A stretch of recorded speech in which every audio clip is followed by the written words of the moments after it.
What's up? It's the Come Up. We're out here where we talk about the real, the raw, the dirty, the make nasty, the journey of getting to our life points of success. We talk about the good stuff too, but we like to keep it real on this show. I am with Cam. What up, what up? Fellow Sad sister, entrepreneur, former hairstylist, just a fucking badass, CEO of FreeByrd. Yes.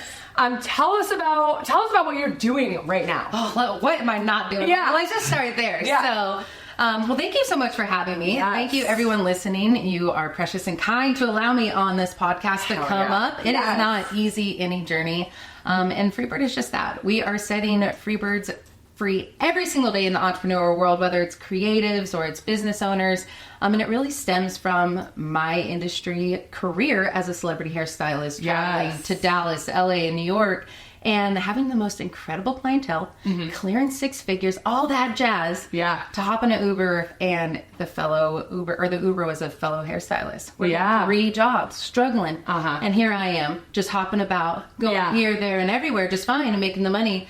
And I'm like, what is the difference between us? Yes. Why is it that I'm able to create this career of travel? And it all came from my love of travel and building up my clientele here, there, and everywhere, by the way, with no tech. So I want to throw that out right now because this was what year are we talking here? circa, right? 2018 is when FreeByrd started. But before that, I was a celebrity hairstylist for 15 years. Oh, fucking That's a big deal. It is. And I wanted to kick it off with that because what I'm up to is a combo of those things. So I think for your audience, for you, for to have a better understanding of this wild woman sitting in your chair. My adventure started in the beauty industry as a celebrity hairstylist. Like I said, I just saw so many of us struggling, creatives who have this beautiful passion, mission, and message, but then we're met with modern tools, tech, marketing, all of these things. And it really broke my heart. So 7 years ago, I set out to find a solution.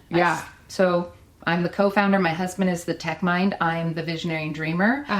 We set out, started an app, moved into web platform. We are a private company and now support FreeByrds across the globe, being able to take away that burden so they can be with people or they can get out there and do that.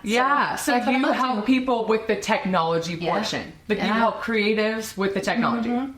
Okay, so a lot and a little right there. A lot. Let's go. Let's talk about this because I feel like what people don't understand about entrepreneurship or creatives is that it never stops. Never. It's not just one thing. Nope. So you were in the beauty industry, which is opposite end of the spectrum. What happened there? What made you want to make a switch? Did you fully make a switch?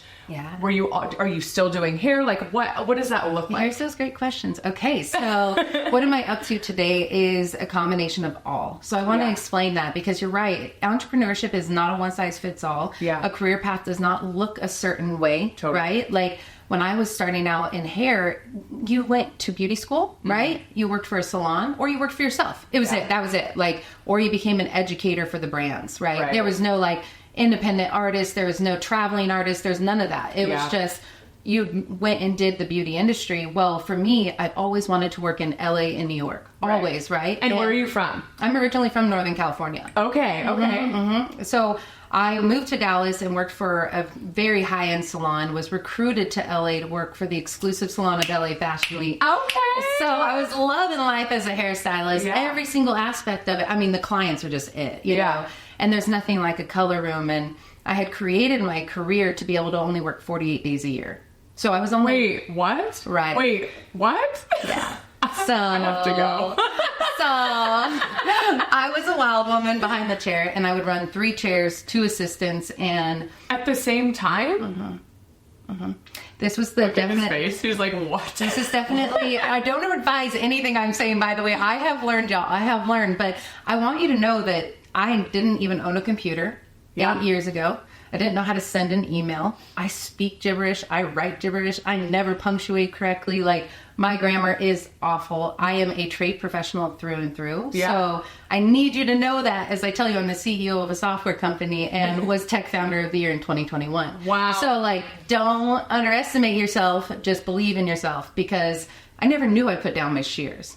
Ever once. I never thought about it. I was that girl in junior high braiding down my softball team. I was cutting hair in between games. Like, I was that person. So I never thought I would put down my shears.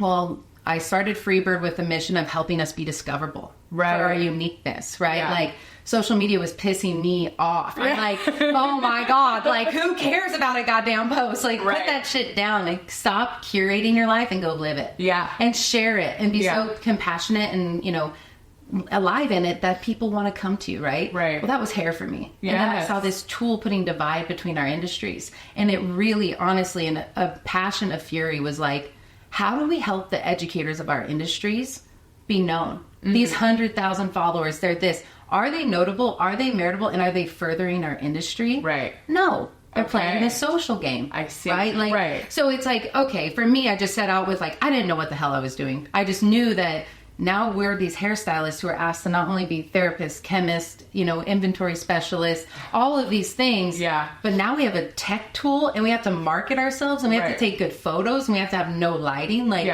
I was just like, how do we help these people? Because we're the front lines of humanity. Right. We're the industries who are actually touching and working with other humans. Right. I don't want to see one more creative behind a screen. So, like, just to backtrack a little bit. Yeah. Because you got to a level that a lot of people don't get to without the social media. That's like, right, you were baby. just raw dogging it. That's right, Like, you were, you were That's good right. at it. You didn't get in my chair unless you knew one of my clients. So let's like talk about, I want you to talk about that portion because one thing I talk about with my students all the time is like, all this other shit doesn't matter. Not at all. The check Not mark doesn't even- matter. not at all. Whatever. It's always going to be the hardest working person. Yep. And Most passionate. Most passionate, and you just have to be great. Like, that is not dead. So talk about like you becoming great. All right. Without all this shit. Yeah. No, and you know what it is? It's such a great point. I'm glad that's what you teach your students, because if I could tell any artist, any entrepreneur, any creative who is working with their hands and their heart to create their life, right? Amen. Right? Whether that's tattoos, massage, makeup, hair, I'm not leaving you out, dance, any of it. If you are working with other humans, the most important thing you can do is become really great at what you do. Yeah. Become the expert. Become excellent. And I promise you, that's not watching YouTube videos. Yeah. That's not being on your phone scrolling. That's being behind your chair. Doing what you're doing. What you're meant to do. Working. Yeah. And that's where it's like, for me, I can tell you confidently, for 7 years, I felt like a baby deer in the industry. Yeah. You know, like, for 7 years, I was always hell-bent. So there's an important part I think you gotta know about my story. Yeah. Because, so I'm also a mom. I'm 33, so let's put some ages out here for a second. I'm 33. I have a 15 and a 14-year-old.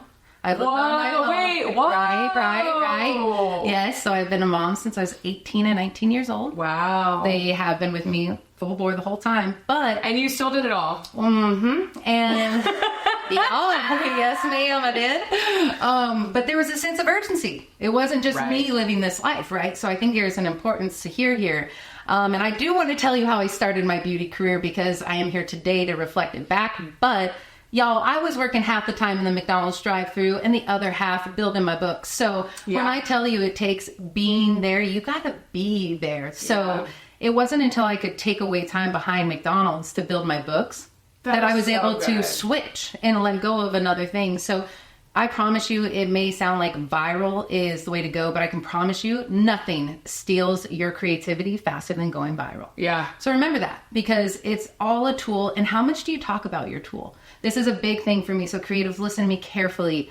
With fire, right? As a species, we've really grown with fire, haven't we? But do we talk about fire all goddamn day? Yeah. Do we just sit and stare at it? Or when we're cold, we light a fire? Right. These tools are just like fire. Yeah. They can either encourage and move you forward, or they can consume you and burn you down. And they're quick. And they're quick. They're quick. But remember, you are the magic. Right. You are the one who's creating the fire. You are the one who lights the way. So don't lose your way trying to be in someone else's fire. Don't lose your way because of tools.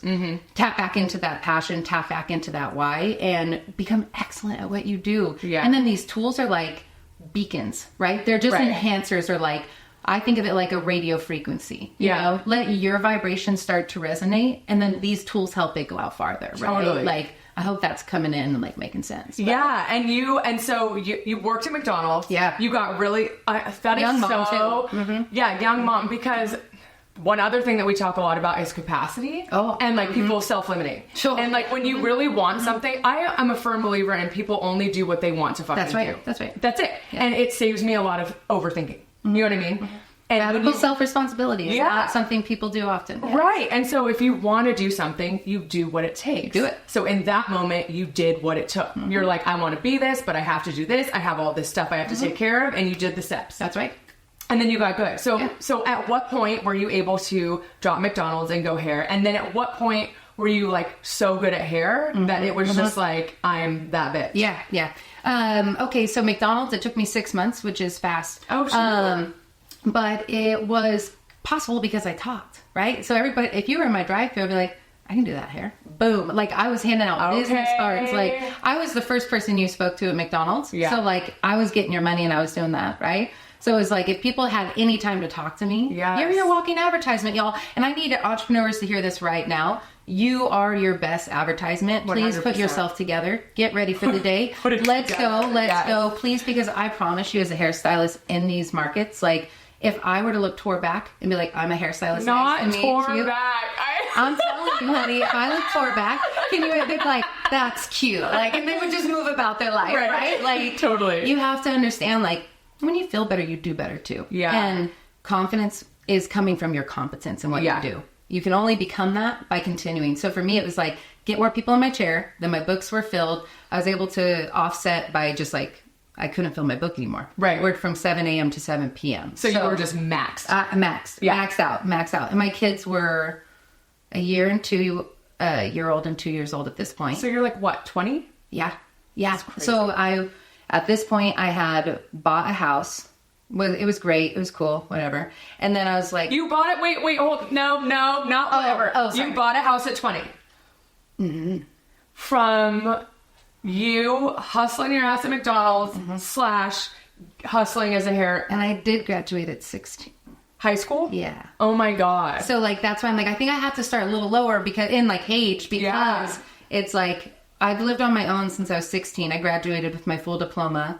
I had just taken college classes, so I had dual credit. And I didn't have the best home life. Like, my mom and I have worked really hard to heal our relationship now, but essentially my counselor pulled me and was like, we need to figure out your exit strategy. And I'm like, yep, right now. You did that. Yeah, like, very fortunately, I knew from junior high going in that, like, I wanted to be, like, as far ahead as I could be for myself, meaning, like, college credits. Because I didn't know yet what I was going to do. Like, as an 8th grader, I'm going into freshman year, and I took summer school, jumped up. So, like, my freshman year, I jumped up to sophomore level. So you were motivated. Yes. Like, I knew I wanted to get out. Like, you know what I mean? And my mom made a fateful mistake and said to me, you can move out of the house when you get your diploma. Yeah. And I'm like, check, let's go. So I did. And that's exactly what I did. I moved out.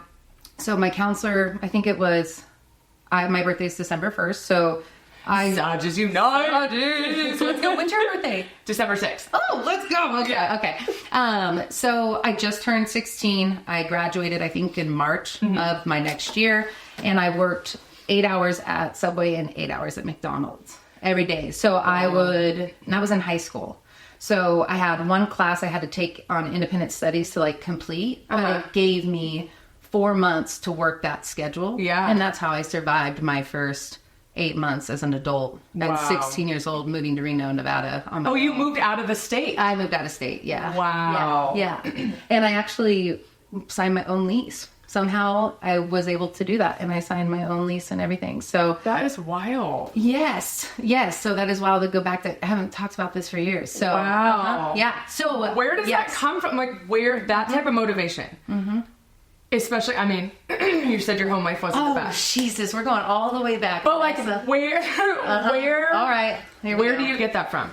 Well, because it's not. No, you're right. It did come from, and it's the one sentence I still live on, which is one is worth it. So, at 14 years old, I was sexually assaulted by my softball coach. It's all right. My softball coach, who I had been with since I was 4 years old. So I actually got a full ride scholarship to Ducks, but I turned it down because it was associated to him. So anyways, when I was a freshman in high school, that happened with him. And then the year and a half I was at school, I was called a slut and a whore every time I walked down the hallways. Oh my God. So because his daughter was a year above me, I was the youngest on the team. And so everyone was above me, and like they were sophomores, I was a freshman. And so they, of course, I can understand she can't wrap her brain around it either, you know? Right. And so I was tormented as I walked down the halls. And I went from this very loud, bright person to like scared to even say a word. Right. And I didn't stop talking. I actually, when people would ask me about it, I was just so blatantly honest. It was like therapy, I guess, you know? And I would be like, this is exactly what happened. Right. This is exactly what happened.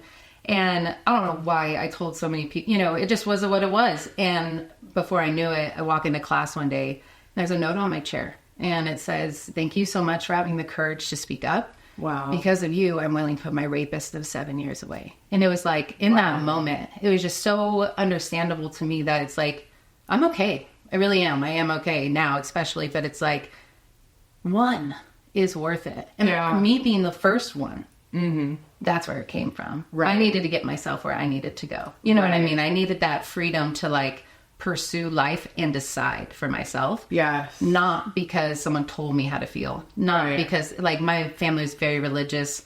I respect however anyone chooses to live. Totes. No one's going to tell me how to feel about someone else. Yeah. No one's going to tell me how to express themselves in this world. It's just not going to happen. And if you treat someone different for that, get the fuck away from me. Yeah. Like, you know what I mean? Totally. It's like, and so I started out, that's me, right? Yeah. That's how I started out. And now here I am as a mom. I'm doing hair. It's very successful. It's all these things. And I'm loving it. I'm loving it. Loving it. But one day I swear to you, this is fact, and just buckle up, because if you think that's wild, it gets way more intense. So, yeah. So, yes, I did buy a house. I bought a house when I was 20 years old, and I was ready to sell it. Right away? 8 months later. And I was like, oh, I gotta go.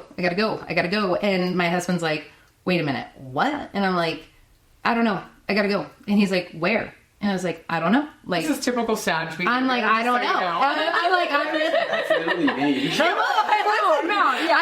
And here I am looking at this like 3 and 2 year old. I have everything a hairstylist could want. Like, I'm so booked out. You're on a wait list. Like, I know everybody in the town. And you were in Reno. No, now I'm back in California. Oh my God. That's what I'm saying. That I moved 23 times in 17 years. Oh shit. Yes. 6 states. Yes. So when I tell you, and that was just one move. So like, you're just only hearing the first. I won't go into all of them. It's wild, but it's all been so much fun. Yeah. Right? But it's been a journey. So we'll keep it as concise as possible. But I've experienced a lot to be right here. You know, so it's like, it is important to know that like, no, I was not in the same town. No, I was not in the same environments. No, I was not at the same job. Like I threw myself and immersed myself into scary shit intentionally the entire time. You know, like I wanted to feel so uncomfortable that I had to figure it out. And as soon as I got comfortable, I flipped script again. Like it was just. That is so important. Yeah, I think so. That is the way you do it. I think you so. have to be constantly. Yeah. This is like this is one of those things where dance is like, this is how we do this in here. Yeah. The willingness to be uncomfortable. Yeah, and make a mistake and fail. And just be like, and do it again and do it again. That's how you get to this level. That's exactly right. And so you keep going, you know. Yeah. You show up, and all that was consistent for me other than being a mama, right? Like, you know, that consistency. Yeah. Because Saggies don't commit to much of anything. So it's like my job. Like my expression in the world and working with clients in a way of hair as my medium, it was like beautiful, but the truth comes in is like, now I can tell you freedom is what I was seeking. I was seeking freedom in my schedule. I was seeking freedom in like these things, and this industry provided it. And I was blessed with so much and so much pain. So, you know, fast forward, yes, I did build up an incredible skill set. I was doing really well. I would not consider myself good at year 4, more so that I was so determined to provide for my family. Right. So like I was determined to provide for my family, so I would never fail. I would never mess up. And if I did, it was like the nth degree to take care of my clients. Totally. Please keep in mind, we're talking, I'm writing in a book to schedule their appointment. Just know this is this is the time frame. You know what I mean? Like just 17 years ago in the industry, we didn't even have softwares yet. Right. So like we didn't even have booking systems. We didn't have anything. You're like looking day to day in a calendar of scheduled appointments. That's right. All you day. block them out, book them out, and so forth. So like your book, your actual tangible book, that's what I was still working in. So all of a sudden one day I'm like, I get this incredible sense to sell my house and move and just go somewhere. Well, my sister had just moved to Dallas, Texas. And I was like, like if I'm going to go somewhere, my entire family's in like California area, right? Like on the West Coast. So I'm like, never been to Dallas, never left West Coast. Right. Let's go, you know? So sure enough, message my realtor that day and say, yeah, I want to sell the house. He's like, I think I have a buyer. Our house sold in 6 weeks. We thought we had 8 months. You know what I'm saying? Like we thought for sure. So 6 weeks, I have to like have all my book of clientele deal, all of these things, whatever. Just so happens I'm telling my story to like one of my clients in my chair. My 3rd grade teacher is in another chair. And she goes, hey, Cam, my aunt has a salon out in Dallas. Stop. Oh, that's that divine timing. That is, girl. And I'm over here like, stop it. Like, I'm coming from a small town of like 2 main roads. Okay. Yeah. Red Bluff, California and Northern California. It's right between Chico and Redding. And it's a small area. Yeah, that's tiny. Tiny. Yeah. Like you pass it and you're like, whoop, there it was. You know, whoa, baby, whoa. And here I come into Dallas. Holy hell. Yeah. No matter what skill set I thought I had, it was out the window now. Like now I am the guppy in the ocean, right? 4 million people, the 4th largest metroplex. Like, oh my God, I'm never apprenticed. I have no, like, I'm the one who moved us out here. Like my husband's willing to stay home with the kids so I can do what I need to do. But I'm like, I don't know what to do. You guys, like, I don't know what to do. Like, so I get out there, I secure an apartment. I fly out a month before we move, secure an apartment, go work for that person. And we'll fast forward, you guys. I get us out there and I quit my job within 3 weeks of getting out there. I could, oh no, I didn't quit. I got fired. That was the only time I got fired. 3 weeks after being there, I got fired because she said to me, I don't think you should ever work for someone ever again. And I'm like, I'll take that as a compliment. And left instant. And wait, like, what type of thing is that to say? I would take that as a compliment too. I did. Like, because her clients were starting to come to me. And so I'm like, you know, this game, you can't be doing it. And I did it. I didn't. I was doing my job. But when they would go to rebook, they wanted you. That's right. They weren't rebooking with her. So they were rebooking with me. And I'm like, this isn't a good look. You know, like this isn't a good look. I didn't want this. This wasn't what I was trying to do. I was just trying to do a good job. So unfortunately, my experience was a lot like that in the industry from day one. Was like, I'd get somewhere and I was so determined that I was hated. So from there I went to another salon, and I'm telling you, when I saw this salon, it was like around Christmas time. I was like, it was all lit up with these beautiful lights, and I'm like, that's it. That's what I'm going to work for. I want to work there. Knew nothing about them. Walked in and was like, I want to work here. And they're like, have you apprenticed? Have you done this? Have you done this? And I'm like, no. And they're like, well, let's do a working model. And I'm like, I don't know anybody here. I just moved here. Like, I know no one. I don't okay. Very long story short, run into somebody and I'm like, can I use your head for my interview? Yeah. And she's like, yeah. Well, I do the interview and they're like, you've done a full highlight, cut, and style in less than an hour. And I was like, uh-huh. And like, I was super on my game. I was so nervous. You know, I was moving at like rapid speed. I'm like, holy hell. And I'm like, is that bad? Like, you know, at that point, I'm like, I don't even know if that's good. You know, I'm just like, shit, I ruined this for myself. And they were so impressed with the speed that they were just like, and the outcome that they're like, if she can do this in this time, then let's get her some more clients, you know? And it was like, let's go. So I was hired on the spot, and that would become one of my greatest lessons at that salon. So that was California to Texas, less than 6 months, just quick, just very fast. Everything happened fast. Went to Dallas and was in Dallas for 6 years, and my hair career really took off there. Yeah. And so what do you make? Oh, that's just like, I'm like, I got chills. What do you make of just the serendipity of all of that? Just being like, I'm doing this, and then this comes. And then you get fired, but then you get this other thing that's like, you're there for 6 years. That builds you into a place where you can go probably where? LA after that? Like, well, so what's wild about that is like, okay, so you are there always. And this is what I tell people today, because it's actually easier working in the creative industries than what I've experienced. So we'll definitely get to the tech part, because that, I think when you're evolving, expanding, and expressing yourself in different ways in your career, you know, whether that's educating or giving back or even a new technique or a new dance move, right? Like, or a new set, like there's just something different about it. And it really can rock a creative's heart and mind, because they find comfort in their their certain approach, right? You know what I mean? Like artists have a way about them that it's like they trust their hands. Like for hair, like I trust my hands to move when I'm thinking, you know, it's like my hands will know before my mind. Right? Yes, 100%. And so it's like, but when you want to embrace something different, and like, for example, for me, what I struggled with is I could do this all day, like working on my clients. But the moment you would ask me to educate someone right, it was just like, no. You know, and not that I didn't want to, it felt foreign. Totally. It felt foreign. Like, but if you stood next to me and asked me what I was doing, I would tell you word for word what I'm doing and why I'm doing it. But when you start to express yourself differently, it feels weird. So that's where I would like to even like encourage all of you creatives is it's never going to always feel comfortable. Right. And there's going to be days like for me, for example, I was in year 8 and I melted 3 inches, 3 inches wide, 2 inches deep, hair down to mid back. I melted that hair off right to the root in the back of that head. After 8 years in the game, never, ever, ever having a scenario like that. Right. Ever in my lifetime. And it was as simple as I switched the developers.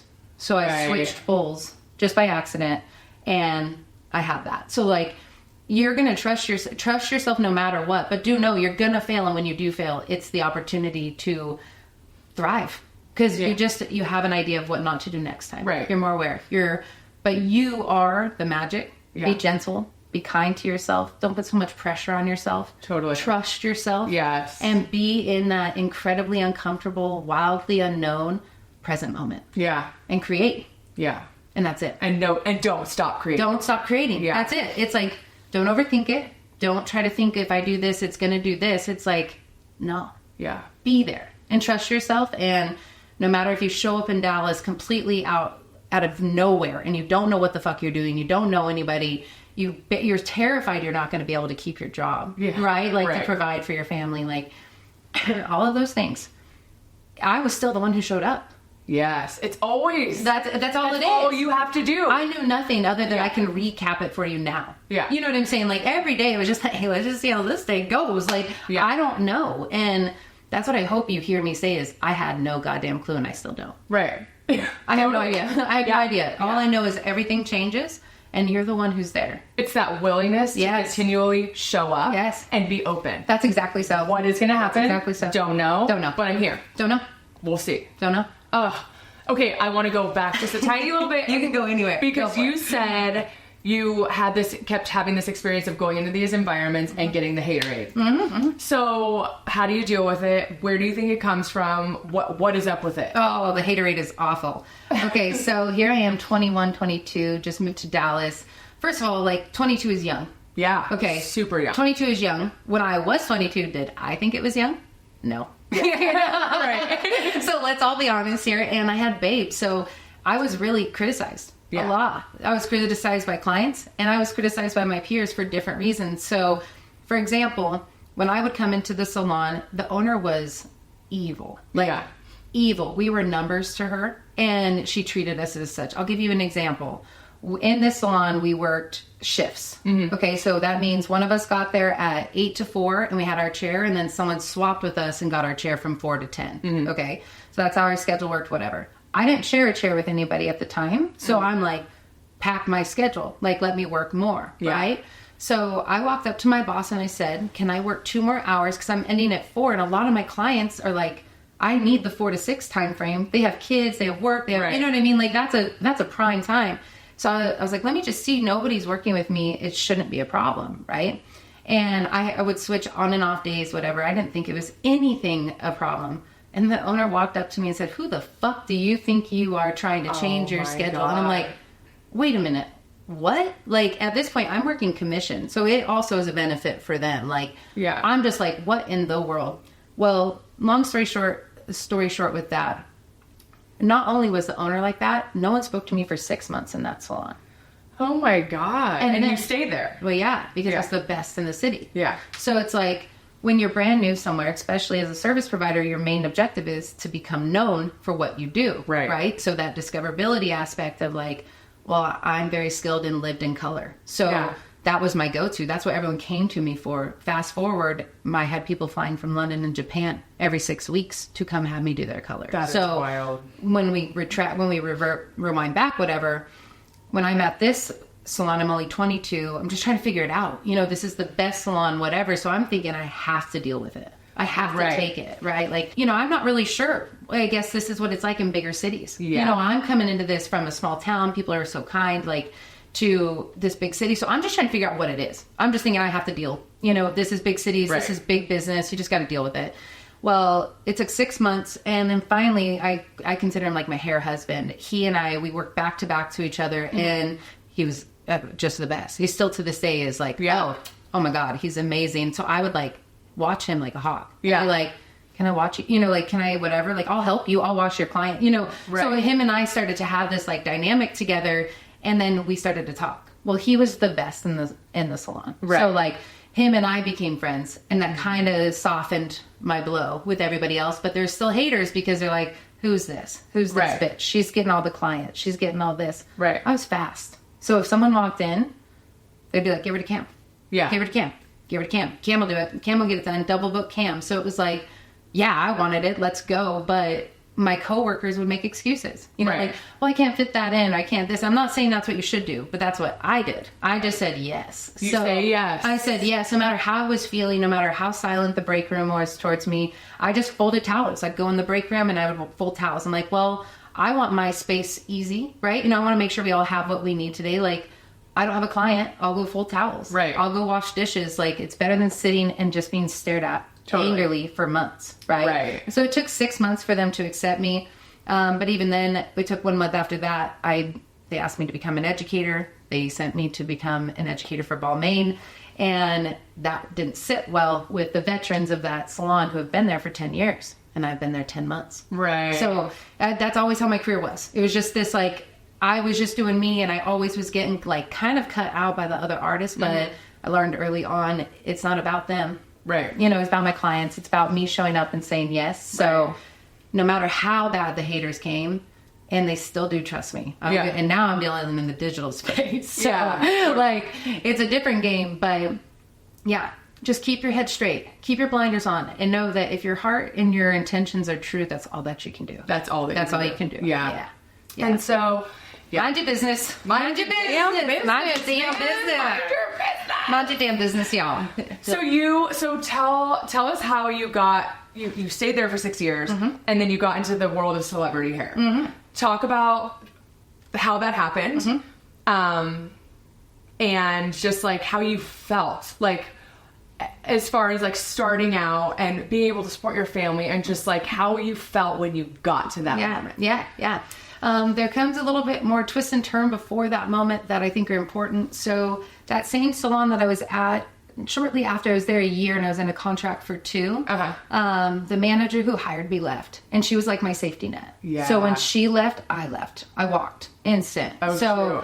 It was like one day I got a text from my buddy, and Abel's like, Lisa's gone. And I'm just like, I'm out. Like, I could not handle the owner without her, like, being my buffer. Like, it was not going to happen. And I was terrified, like, oh my God, I'm about to screw up my entire, like, I'm about to get sued. Like, I'm about to get sued.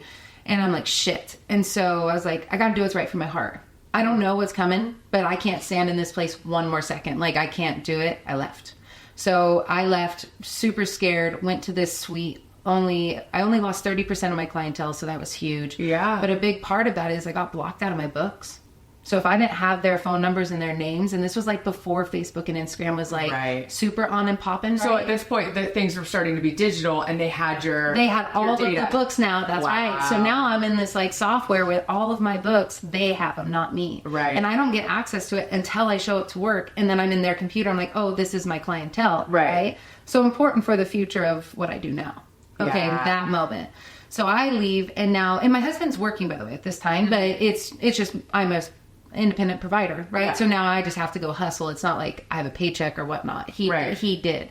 So anyways, I go into a studio, and I'm there for like a year recovering my emotions. Like, I truly believe the experience of that salon helped me understand and like appreciate domestic violence. Like the verbal abuse and a lot of artists, a lot of creatives in this industry, they get this all the time. Like, and they are treated like servants because we serve. Like, please remember, you're not a servant. You're not a servant. You're providing a service. Like, I have been treated that way, and I promise you it is painful. So regardless, you're providing your magic. Right. Stay focused. And so I go there, and then there's another salon, a big one. Yeah. And I was a little gun shy because I had just dealt with this. And I'm like, God damn it, doing Bentley shows, all this stuff, like fashion shows. And I'm like, okay, deep breath, what's next? Well, I wanted to be with people. I didn't want to be in these suites, right? Like I wanted to be around people, but I did not want to be commissioned, meaning they paid me a portion. Right. Right. But Dallas, it was tricky. There was a lot of booth rent because these are high-end salons. Like they're very, very expensive.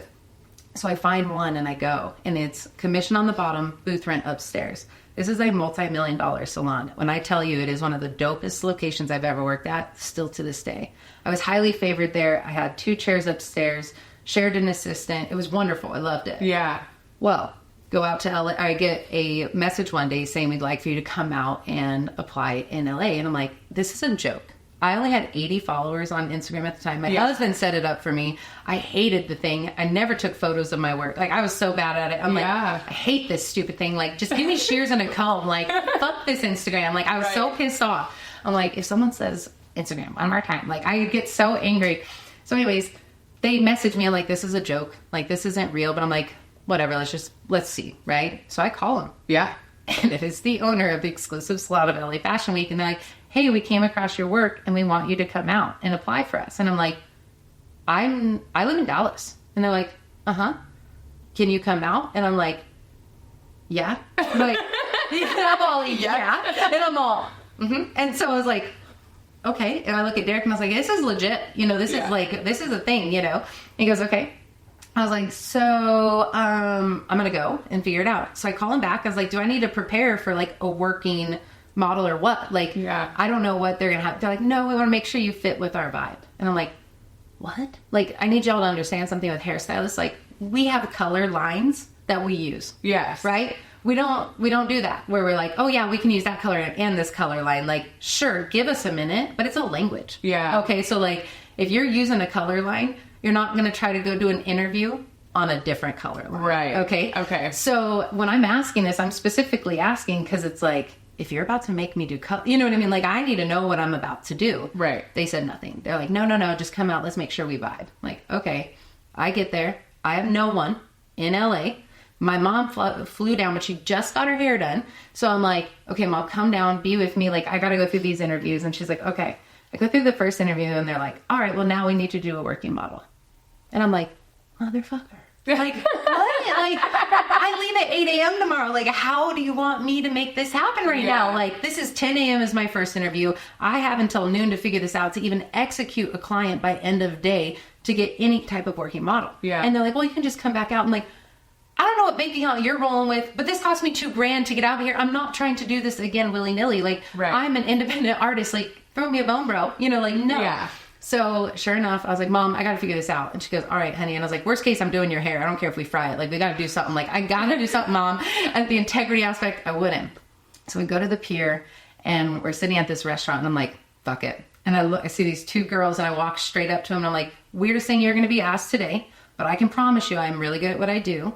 Can I use your head for my interview? And they're like, one of them was like, I just got my hair done. Like, I can't. And the other one's like, I'm down. I was like, meet me here. And she goes, okay.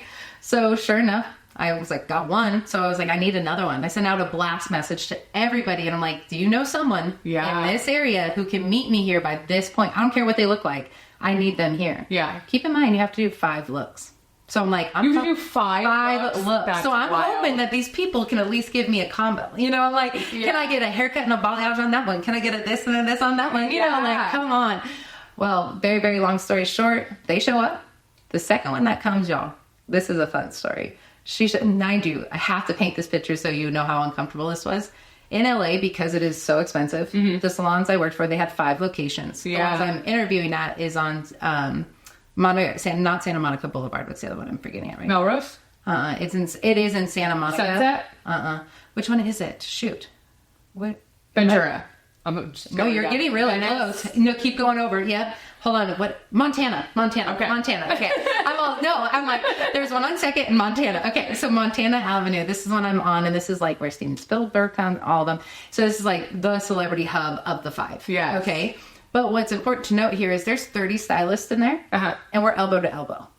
Okay, so like I'm talking like when we lift our elbows to start weaving and stuff, like we must work with each other in order to not hit one another. Okay, so this is very like dense, compact location. Okay? Right. My mom decided she needs to watch. So she's sitting in here in the smallest area she possibly could find herself, where there isn't room to watch me.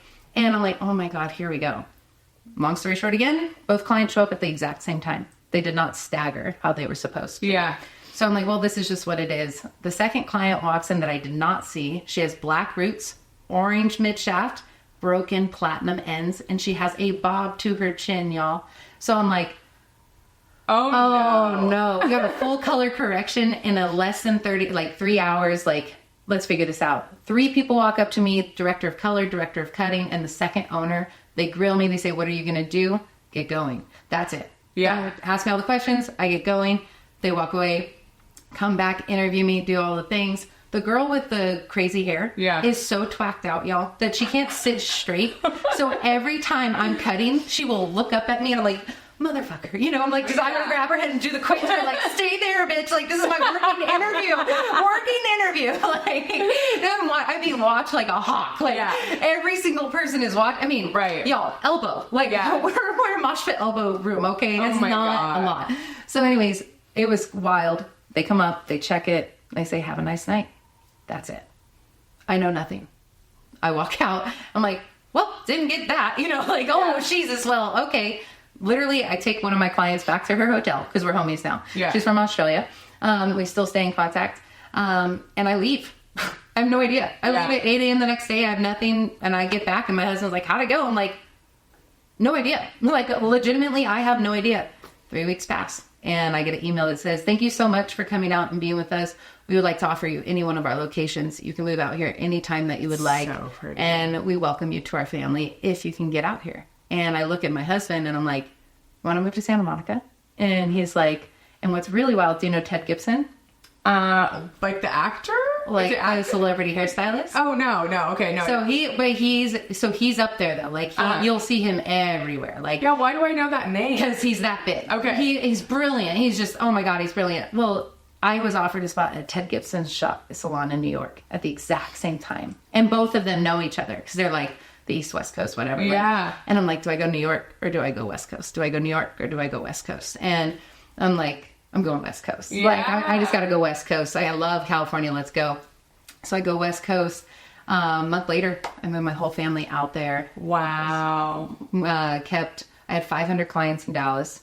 I was able to whittle it down to keeping 75 that I would see every 6 weeks when I'd go out. Yeah. And that's when I was running 3. So then I moved out to LA. My husband stayed home with our kids at that point because I was working LA and Dallas back and forth. And that was a requirement. And talk about haterade parade again because haterade parade. No one had been hired at that salon that didn't go through their 3-year apprentice program.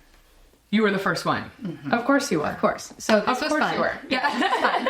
This is fun. This is what you want, is to just do your job and then be hated for it. But so yeah, that's how my traveling started. That's when everything started going. And then this will be the fun fact for my hair people out there. Dom, he's one of the best hairstylists in LA. And I wanted to be like a secret hairstylist. So I went and got a haircut from him, trying to like not be a hairstylist. Yeah. I didn't want him to know I was a hairstylist, right? Like I did not want him to know. And he starts cutting. He goes, you're a hairstylist. He's like, I know you are. And I was like, yeah. And I was like, yeah. I was like, I'm a fan. And he's like, that's cool. And we start talking. And I was telling him that I need to get to New York because I have clients asking me to come out. So that's another thing to note, you guys. I was recruited to LA and I had clients in Dallas, but everything was word of mouth. Yes. Okay. So please keep in mind, my entire clientele that I'm telling you right now was word of mouth. Mm-hmm. So, and showing up and working with clients and being good at what I do. So in New York, I had at least 10 people who wanted me to come out. Yeah. And I told them, I'm like, if you can get me booked and I can find a spot, I'm coming, like no problem. Dom hooked me up. I went and worked at Mark Garrison's salon in New York and was able to fill my clientele there, no problem, and just would travel. And so that was my like celebrity traveling. All of that was great.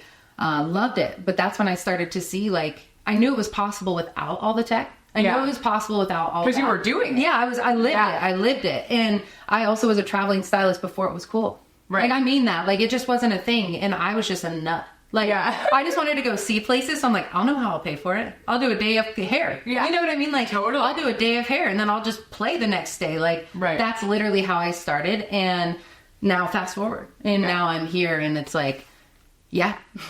Yeah. So That's my hair career right there. that's wow. Yeah. And so at what, like, so you're doing all this traveling. Mm-hmm. You have clients all over the place. Yeah. What was it that made you kind of decide, okay, now I want to go into this tech?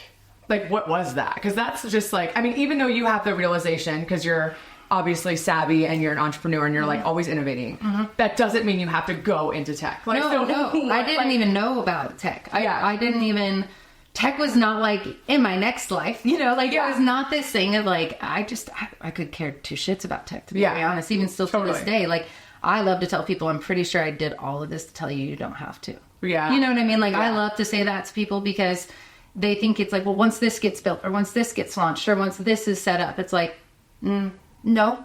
Yeah. And I can tell you time and time and time again that truth. But so where tech enters for me is, okay, now it's circa 2017.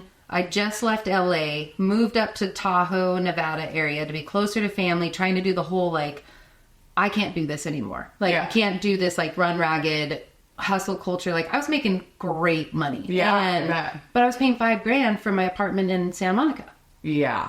So 2-bedroom. Like, I had the best location. So like, I'm not complaining, but $5,000 is a lot of money for rent. And it's like, I just was assessing like, is it worth being away from my family? Yeah. To pay this rent? Or should I move somewhere more economic to be able to do exactly what I'm doing? Yeah. But not have to pay such a high like cost on my head. Totally. Right? So that's when I moved up to the Reno Tahoe area, very close to my family in Northern California. And I was familiar with the area. So I was like, okay, let's do it. Instant depression. Yeah. Instant. Like, and I think this is the part that's super important for people because I am a very happy, optimistic person all the time. Yeah. But I truly believe it comes from the contrast of overcoming some of the darkest days. 100%. So I don't want you to ever hear my story and think it's been fun, free, and easy because it fucking hasn't. So let's dive in. Like, this is where it gets really ugly too. Because what I didn't know in my hair career was the unregulated nervous system. I'm getting fed, dude. My energy is hyped. Yeah, we're always. I am always just buzzing. Like, and like, you put me with people. Yeah. Oh, baby, you put me on a plane. Oh, shit. Like, my energy just hypes up. Right. So here I am, and I'm young. Yeah. And I have kids. So, I mean, you're not really going to stop that energy. Like, I was just hype all the time. And then as I started to get a little older, a little bit more like in tune and aligned and just kind of finding my own way, it was like, this doesn't feel good. This doesn't feel right. Yeah. Like, I don't know what it is, but something's off. Yeah. Right? Like, just something's off. And that started and I hit a depression, a bad depression. Yeah. And I couldn't figure out what I was feeling. And that was like November, December of 2017. And it was like, what the fuck? Like, I was so irritated. I'm traveling. Like, why am I mad? Why am I, feeling these things if like everything's fine? Everything's okay. Right. But you're not enjoying it. I'm not enjoying it. Yeah. No, I'm not. And I'm still traveling here. I'm still doing these things. I'm just getting mad. Everything's making me angry. Everything is frustrating, right? And one night I'm sitting there and I'm on Instagram and I see this beautiful head of balayage. And I'm drinking my glass of wine, smoking my joint. And I'm like, okay, how many followers does she have? Mm-hmm. How many followers? Please have 10,000. Yeah. Please have 100,000. Yeah. For this level of work, please. Yeah. It was extraordinary. I guess. Exactly. Yeah. And I'm like, please be worth looking at. Yeah. Right? Like, you know what I mean? Like, be the reason there's a follower to it. She had 120. Yeah. And I'm like, okay. And I know it probably doesn't make sense hearing this, but my brain was like, how do we even the score here? Yeah. How do we bring in, because our industries, we need one another to learn. Like, if we don't have each other, a hairstylist, you can't teach me how to do hair. Mm-hmm. Can you? No. Only a hairstylist can. Yeah. Right. So if a hairstylist is jumping ship trying to go viral on digital, we'll lose our industry. 100%. If they're not good at what they do. I feel like that's happening in dance. 100%. Yeah. And this is where we enter into what I do and know now. So my mission started back then, and I was like, okay, well, we just need to make it to where they're discoverable because all of us are so different. We'll all make it, but we have different skill sets, right? And how do we become discoverable for them, right? Well, I set out out of frustration, went beautiful mind status, and my husband was like, what are you doing? Yeah. Like, I'm serious. And I'm like, hold on, I have an idea. And I just, let me go, like just let me think about it. And so literally I took these white pieces of paper across my living room wall and I just started writing. Yeah. And just started writing like all of these concepts that were coming out of my brain. And I'm like, I just want them to be free. I just want them to be able to do what they want, wherever they go, like, it's their information, it's their clientele, it's their skill set. No one gets to commoditize these artists. Like, I was just angry about it because I had been commoditized every turn that someone could try. And it was like, you're never going to corner me. You're never going to corner me. Like, so I started out that way. We built an entire app. So like, we went through that whole process of like tech being the reason they can like on Facebook and Instagram and all these platforms. It's like, what about them owning their shit? Their own platform, their own app, their own art being their theirs. own. Yes. Yeah. And so that's how my brain started was like, well, yeah, they're going to be on Instagram. Yeah. They're going to, of course, like they're going to be on there, but do they own their stuff? Yeah. No, you don't. No, you don't. No. In our FreeByrd. So that's where we came in and we're like, what do they need to be successful? And we thought an app because of user friendly, right? We know these industries aren't tech friendly. Hello, I'm the leader. Like, so if I can't use it, they can't use it. Right. So set out, went through the whole thing. I promise you, it's the fastest thing in the entire world. What I'm about to tell you everything in my life happens in this about 6 month span of time. So FreeByrd was born January 18, 2018 on my wall. I think we had our first investor 2 weeks later. Wow. A client of mine back from Red Bluff, like back when I first started my hair career, was in the Reno Tahoe area, hit me up and said, hey, I just want to come say hi. Yeah. I'm like, come over, like, let's go. Right. Well, she walks in and sees my wall. I'm like, I need you to sign an NDA right now. Yeah. Like, I don't know what this is, but I want to tell you all about it, but it's not going to happen until you sign something. Cause like, I don't know. I just know I need you to do that, Yeah. And she's like, okay. Well, 3 days later, I had a check in my mail and she says, I want to be the first investor. Wow. And so then I was still traveling doing hair. So I was... you were still doing hair? I was still doing hair. Oh my God. So what's really cool about FreeByrd's history is every one of our investors up until, and I'll get to that, but was a client. Because they understood. Every investor. You filled a real need. I really don't know what their like lever was, but it was the coolest thing because every 6 weeks I'd fly back to Dallas. Yeah. Still go do hair in New York and LA, right? Like just still keeping my clientele. Then I whittled it down just to Dallas. Yeah. And was just going every 6 weeks, and the 5 weeks I'd be dedicated to FreeByrd. Yeah. And I'd go back and I'd do hair. Well, every time I'd go back, I would tell my clients the progress or what's going on or like what I'm doing and all these things. And they would just write me checks. Left and right. They're like, we just want to be a part of it. We want to help you get to the next step. Like, blah, blah, blah, blah. And I'm like, okay, let's go. Well, then I got so busy with FreeByrd and I got so busy behind the chair that I started raising my prices because I'm like, I can't keep doing this. Like, I'm exhausted. I can't keep running my books like this, and my body, it's starting to really feel it.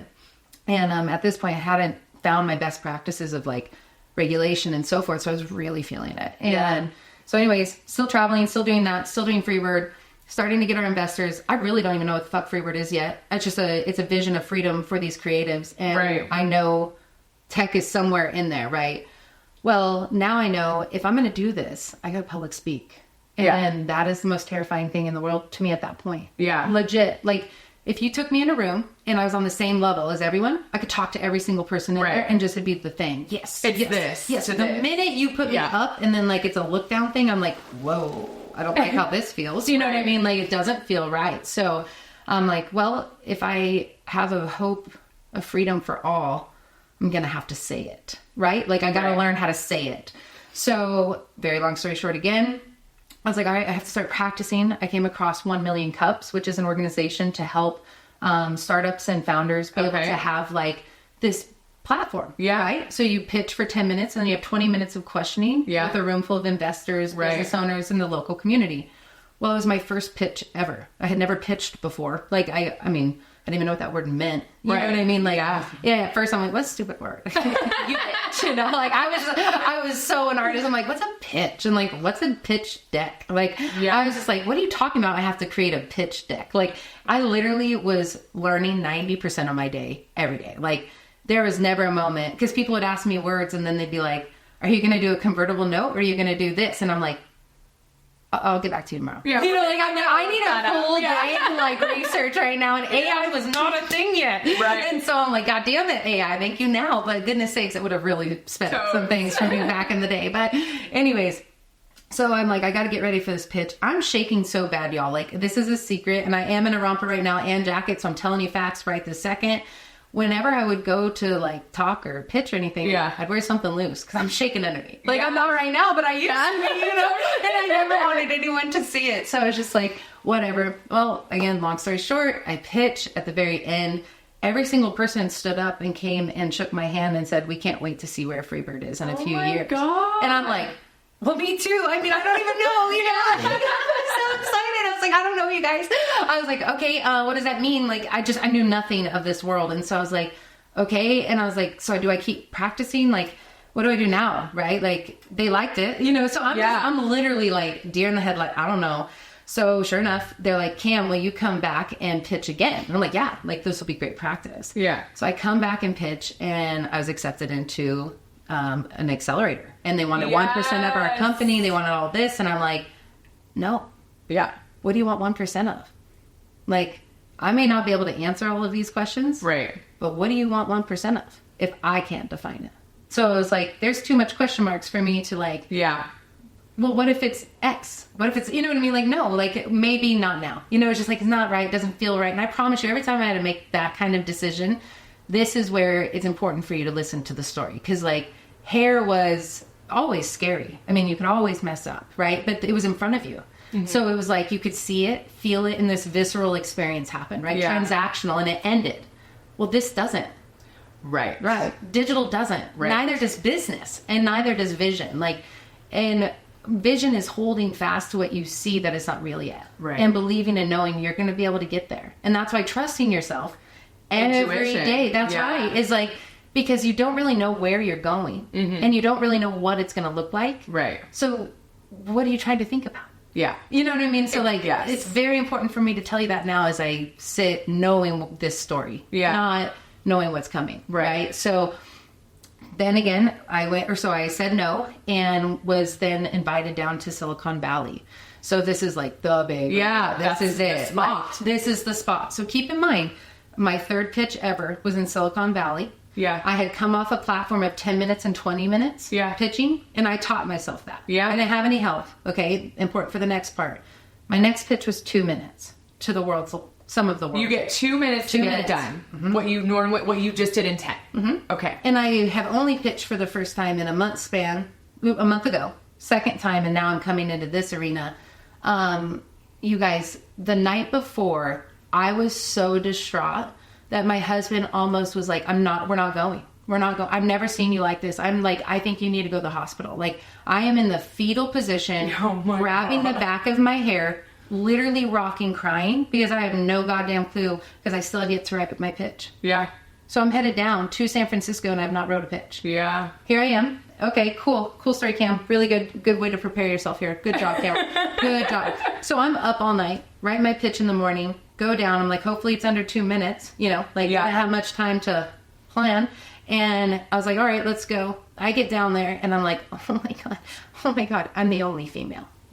Wow. So this has been my lot always too, is I'm the only female. And I promise you, my looks, unfortunately, make them treat me like an object first. Yeah. They don't really hear anything I say. Right. They're just first. Yeah. It's like, you're cute. Like, okay, next. Like, it was never taken serious. It was like, and being the only female, it's like, just disregarded. So anyways, I'm there, and with all these guys, I'm already intimidated AF. And on top of that, I'm the youngest person in the room. I'm the only female, and I'm asking for $250,000. Yeah. Let me paint you the room. The first one asked for $50 million. Oh, shit. So I'm in the room, youngest female, asking the least. Right. Meaning the smallest company. Yeah. Right? Like, all of these companies are older, more mature. And here I am among them. And it's like, motherfucker. Like, I look terrible. I mean, I just look bad. Like, how do you look good in this dynamic, So, again, long story short, I pitch, I sit, I get completely grilled. I'm still actually a really good friend of one of those investors. It taught me a lot. But now I'm like, what do I do now? Yeah. Right? Like, I'm getting all of this, interest. I'm getting all these things. Investors are coming at me left and right. But now they've got me so far removed from my clients. Yeah. a hairstylist who is a hairstylist first. Right. Now, in less than 6 months, is a CEO of a software company where all of these investors are like, I want to bet on that horse. Right. That's what's happened. Yes. I want to bet on that horse. It's like beauty tech. They like it. It's sexy to them. There's good market potential. So they're just seeing that, right? Well, I am scared to ask them questions. Right. Because I feel like that will make me look bad as, like, I don't know anything at this point. Right. So I'm really trying. And I go a full year like this. Everything's going great. Everything's moving. Everything's growing. We pivot from an app to a web base. So what that means is we're not an app. We are a full web platform. Right. So that just means we literally do everything. Yeah. Like our software is as powerful as any software out there. Yeah. And so anyways, fast forward maybe 2 months and I get an email that says, hey, Cam, I'd like to put you in contact with Jason Calcanis. And I was like, who's that? You know, like, who's this? You know, well, he's an investor to Uber, YouTube, wow, Airbnb. I think he was like the second to Airbnb. Anyways, brilliant. They're called the APAC 16, which is the world's largest investors. They are the investors who literally run everything. And there's called these, he has this, launch accelerator program, and there's 7 CEOs, 7 companies in each program. And there's maybe 2 or 3 a year. And thousands of people apply. It's like it's so amazing. Anyway, just to like put into context how amazing Jason Calcanis and his program is, I was even more sought after from other investors just by being in his presence. Right. He's like that good. Like he is amazing. So anyways, I didn't know this yet. Yeah. I didn't know what I was getting into when I got that email. You just showed up. I just showed up again. Yeah. And so I was like, yeah, let's go. Right.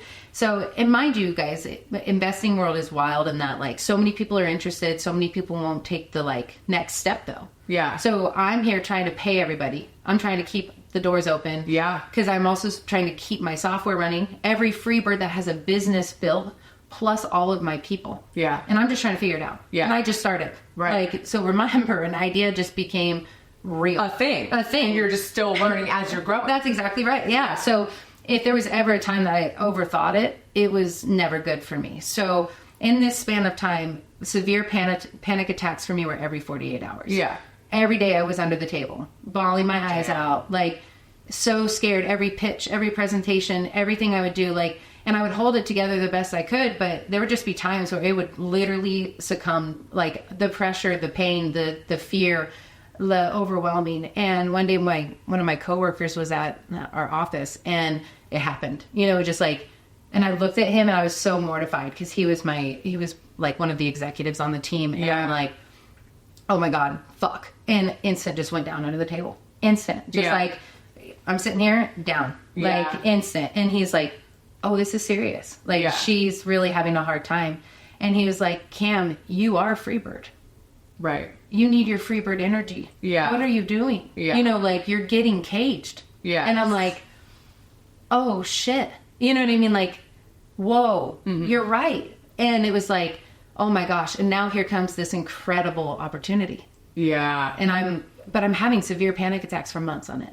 So it's like something I'm not aware of this. Like I don't know what to do. I just think it's what happens. It's what it is. You just got to show up. Right. Right. Important for this, where I am today. So go through it. Jason Calcanis accepts me, instantly go into the program, 16-week program. Every week I pitch to them. Yeah. Every week. So I have 30 investors getting grilled every question that you can imagine. And 3 months after that, I was named Tech Founder of the Year for 2021. Yes! So it was intense. It was wild. It was all the things. Then I really had investors after me because they're like, let's go. Mm-hmm. And fall of that year, I decided to push them all away and stay private and have my mental health be number one. Yeah. So that was end of 2021, 2022, 2023. I have been working intimately with FreeByrds and really just silencing the noise so that I can stay steadfast in my own soul and heart to be there even better for myself. Yeah. It's been a journey. And so that's where I think it's really important is like, today I am creating FreeByrd Studios where it's a combination of helping people be able to use their voice. And this is a physical location. This is a physical. This is big. This is coming right now. Yeah, this is underway. And now you can see why I said, all right, guys, I got to tell you all of it to make sense of what I'm doing today. And that is, I'm really alchemizing the experience for myself. And that is, I was one way over here in the hair world, right? Go. Tech for 7 years. I've been behind the scenes at home, kind of this. FreeByrd Studios is this hybrid for me of like, no, we're better together. I need to be creative. I need to be in spaces like that. Yeah. But so does all of us. And a confident place to share without pressure. And so I will have hair like set up there so that I can do hair whenever I want. And if people want to, they can as well. But truly, it's like creatives deserve to be confident and have spaces to create without pressure. Yeah. And be able to flow and move with the intuition that comes. Totally. Instead of like, well, I got to do this strategy. I got to do this. Because let me tell you right now, tools in the digital space are no different than the tools that you use. Like you, Vanessa, like you're not going to listen to the same song 20 million times over and over and over. Right? Yeah, totally. You're not going to talk about one song. You're not going to talk about one move, right? Like, stop talking about Instagram. And that, what you're talking about is such a hack. And I didn't really realize it till this last year, is that it's an extension of creativity. That's how I think about it now. Because I used to be the same. Oh my God, it's so fucking daunting. I don't want to do this. I mean, we talked then. It was like, oh, I post like inconsistently. And now I'm like, wait, this is an extension of my artistry. Yes. And then it became fun. Yes. And it took me years to like, it's just, that's not a natural thought. No, it's not. Like I really had to like sit and just like look at it from a different perspective and be myself with it. Yes. And that is where I think creatives, and I'm not trying to speak for anyone but myself. So this is just me, but I felt so stupid. I felt so stupid in this world. I felt like I would never understand all of these smart people. Like I thought because I wasn't college educated, because I was all of the things, like I didn't think I could be successful. I didn't think I could or had the right to jump into this arena. Worthiness. That's right. And it's like, I'm going to tell y'all right now, I'm the consultant to hedge fund managers who are jumping into this space now. So like, don't you ever underestimate yourself, Yeah. And what I love about your story is that it is a constant, and you can tell me if I'm wrong, but I'm hearing that it's like you're always taking the time to be like, this is what's best for me. Yeah. Like you're presented with these opportunities that a lot of people would just take because they're good, but you're like, no, that's not working. That's not going to be for me. I honestly think it's the artist way. It's like I've always had to protect my hands, because it's like it's not. I don't know how to say this other than it may sound arrogant, and maybe I don't care. Just this is what it is. Like. There's only so much time in the day, baby. And you may want my time, but so do I. Yeah. So it's like, to make me a commodity would kill me. Yeah. Right? Like, truthfully, like, if you try to commoditize or control me, the FreeByrd spirit in me is so wild that it's like, I would ruin everything. Yeah. Just to not get controlled. It's like, try to control me. Like, good luck. Right? So it's not necessarily meant to be in this like aggressive way so much as it's like, if we want to play together, let's respect one another and make it better. Yeah. Not try to control me because of what I can do for you. Totally. Right? Yeah. Let's play the game together. Christopher talked about that last time. Oh my God, I could talk to you forever. Okay, sorry. Yeah. No, you're fine. Okay, I want to ask you something and then we'll wrap, but this is like a different take. And I've been thinking about this a lot. Because I don't know how long you've been married, but you've been with the same partner who is obviously like just so supportive of your free spirit. Yeah. And I feel like a lot of times we hear, especially now, about like partners being the opposite. You know what I mean? Okay, yeah. And so like I've been really wanting to speak on and hear people speak on what it's like to have a supportive partner and how beneficial it is to have somebody that's like lets you be yourself. Oh yeah. And just like, I mean, he moved with you, to carry your kids, allowed you to like... Him and I have been together since we were 15. Yeah. So everything you've heard, he's been there. Yeah. Like... That's incredible. Yeah. And he actually left school early. He didn't graduate early, but he left early to come with me. So, and then he of course finished later and whatnot, but like, no, he has always been so supportive of my wild ways. Like he literally, this is joking, but this will sum it up, is like yesterday I was like, okay, I gotta go over here. And he goes, okay, where are you going now? And I just like, I come around the kitchen, I was like, what you trying to say? And he's like, we're all just trying to figure out where you're going, girl. Like, we're all just trying to figure it out, Right, totally. But the thing is like, yes, he's always been very supportive. He's always been so amazing in that regard. And having that space and that go-to, oh my God. Like, we often bring it up. It's like, him and I know each other, right? Yeah. Like, we've been together since we were 15, and we've always chosen to grow together. Yeah. We are not the same people. We do very different things. We're very different individuals. Like, Yeah. and even still to this day, 18 years in, like, I would still say, like, it's new. Yeah. And that it used to be scary, but it's actually exciting now. Yeah. Like, I used to think there's no fights left in us. Like, Yeah. you know what I mean? Like, Totally. we've done it. And I'm like, oh, I was surprised this year. We have more. Like, just kidding. But it's the truth is having someone to support you is so beautiful. Yeah. But also I will say I have to take radical responsibility for myself here is in the times he wasn't, Yeah. it was because I wasn't communicating. Totally. So like, I want to make sure that's clear here for people is like, you got to know what you want, baby. Yeah. And then you got to have the confidence and the courage to share it. Always. With everyone That's a around you. theme for you and your whole story. That's exactly You gotta right. know what you want. That's right. And you gotta be vocal about it. That's exactly right. And you got to Yeah. be willing to say yes. And I will say this, and I say this as someone in an 18-year dynamic, because Yeah. I would never say what I wouldn't do myself. But it's like, you best be ready to question everything. Yeah. And you best be ready to flip script. Yeah. And I mean that in your relationship too. Yeah. Because it's like, don't get too comfortable or think you know that person. Seek to love them. Yeah. Seek to choose them every day. Because people change just That's as right. everything else does. And that's right. And so I think for there to be a supportiveness in partnership, that has to be true. Yeah. It can't be just who you are or what you hope them to be or what you want from them. It's like unconditionally loving their expression each Yeah. day and communicating what you need for yours. Like Totally. that's the ebb and flow to keep it supportive, I think. Yeah. It's always work in progress. It's such a big topic, not just like partnerships, but friendships and stuff. I Yeah. mean, it's come up for some of the other guests too. It's just like who you surround yourself with. Yeah. Yeah. And how, as you do some things, people may or may not feel a certain way. People may ride with you, people may not, but just like understanding how to keep your circle small. Yeah. Honest, yeah. Like Yeah. your inner circle should be very tight. Yeah. And it's I learned this in beauty, but also is like words can be weapons. Yeah. And 100%. how you express them may not be how they're received. And being diligent and disciplined to be mindful of that. Like there's been so many times because I'm such an intuitive speaker. Like I won't remember anything I said in this time until I hear it back. Honest to goodness. Like it's coming out as you ask type thing, right? Yeah. So I can have conversations with people and they'd be like, you said this. And I'm like, Cool. "And what'd you take from it? What do we do with that information that came out? Like, Yeah. I have no idea, right? Like, but the truth of the matter is it comes back to you and your heart because as an artist, the haterade is real even from those who love you. Yeah. So you must be your number one fan. You must be willing to. Now I'm going to throw my husband under the bus for a second here. And I think this is important for long-term relationships. Like my husband is the most supportive, kind, gentle, all of those things. But in the beginning parts of FreeByrd, there were some insecurities that would surface with like me going to networking or this, that, and that. Yeah. And he would not ask me not to go. But empathetically as his partner, feeling it, Yeah. I restricted myself.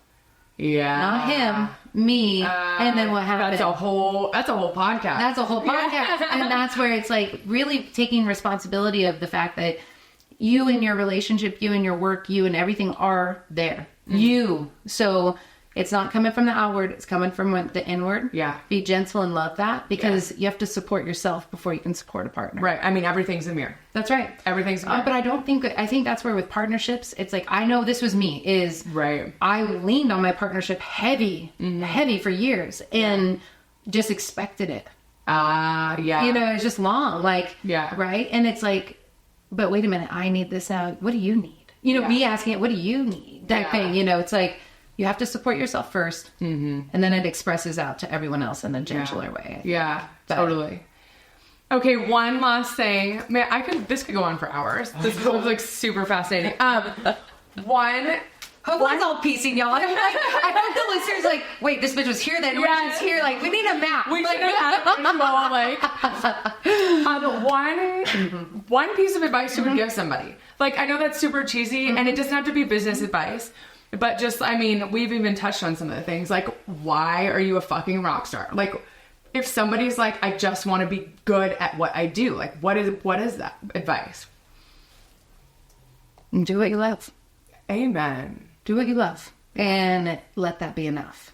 And if your hands and your heart is part of the front lines of humanity, like I like to call it with all of us, including dancers, including photographers, including the people who are actually working with other humans, you are the only one right there. Right. You're holding space with those people. You're creating peace. You're creating joy. You have an opportunity to make their day lighter. Do what you love. Yes. And share it. Because when you love, it allows for more love. Yeah. And that's all the world needs. And that's all that we need. Yeah. All of these tools that will help you express it and expand and all of those things. They're gorgeous. Like, I'm very grateful for these tools. Yes. Like, referencing fire again. We wouldn't eat or be as far along as a civilization if we didn't have that tool. Same here. It's a tool, you guys. Don't give it power. Yeah. Have it help you take back your time so that you can do more of what you love. Yeah. You can be present and peaceful and not overthinking. Like, this is, if I can help anyone understand anything in the digital space, it's infinite. Yeah. You are not. It can do anything. Say it again. Say it again. It is infinite. You are not. Amen. It never sleeps. Yeah. You must. Yes. And this is the most incredible thing that I will reference this for dance, but also hairstylist for a second. You walk in that color room, hairstylist, and you want to create magic. But do you go in there and do you grab all the colors? Do you mix them all? Or do you just grab one or two? Yeah. With focused energy and effort. Yeah. Dancers, can you do every move all at once? Can you listen to every song? Right. No. But when you're slower, present, and patient and calm, the outcome is far better. Yeah. And it's with less. So I'll tell you right now, I've seen more people be successful not using any tool, but finally believing in themselves. Right. So if you want one piece of advice out of all of that, believe in yourself and it will be enough. Yeah. Do what you love and the rest will come. Yes. Okay. If people want to find you, where can they find you? You can find me at cam.freebyrd on Instagram, freebyrd.pro with a Y, FreeByrd. You guys can hit me up anytime. I'm on all the socials, but it's Cam Freebyrd. Hit me up. And when can we come actually see you in your space? Oh gosh, let's hope for the end of this year. December 1st is my birthday, so I'm hoping for launch on my birthday. If not, it will be January 1st, but I do believe I've done crazier things in my life. So Oh, yeah. I mean, I'm sure I've only heard a fraction of that. I hope that y'all enjoyed. It's been a pleasure sharing just bits and pieces of this wild ride, but Wow. I promise you, if I can do it, you can do it. Yes. Give it up for Cam. Thank you guys you. so much for watching. Thank you for being here. Oh my God. Of course. Wow. Pleasure. Damn.